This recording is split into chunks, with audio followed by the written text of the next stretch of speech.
President Erdogan and the Turkish government, I have a message on behalf of the President of the United States of America.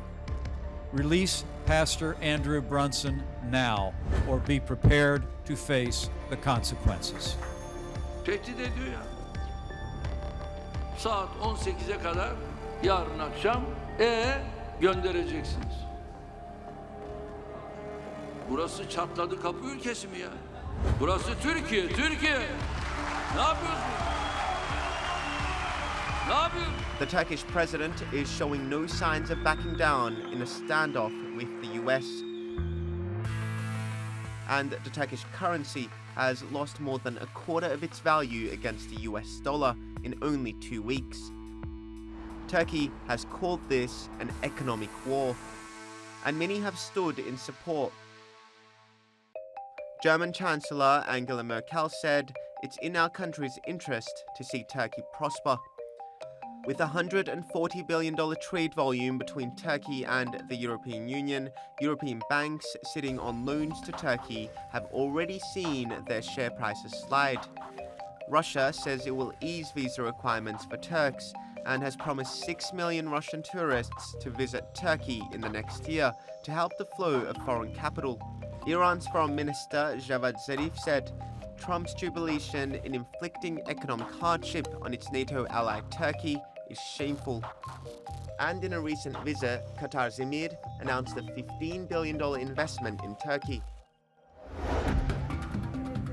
Meanwhile, in Istanbul, some Iraqi university students came together to exchange their dollars for the local currency. We believe that this blockade, this crisis, this economic attack against the Turkish lira is because what Turkey did for us. Turkey always was supporting us in our issues, was supporting Arabs, was supporting Iraqis. So we came here to show the support for them. And locals too are supporting the economy by not holding back on their spending. As Turkey continues to take measures to contain a currency crisis, here in Istanbul, the fast-changing exchange rate has hurt local shop owners. But many are hopeful that the Turkish economy will bounce back. Reşat Yılmaz runs a small jewelry store in Istanbul. Lately, he's constantly been on the phone to get the latest on the exchange rates.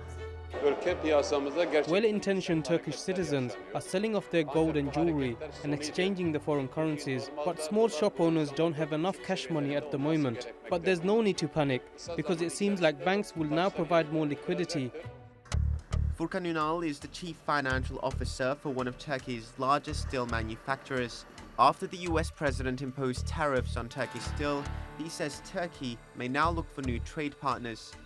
US is a good market, but Turkish entrepreneurs and Turkish businessmen have capability to find new markets, including the Africa, including the Southeast, including maybe to increase their exports to GCC countries.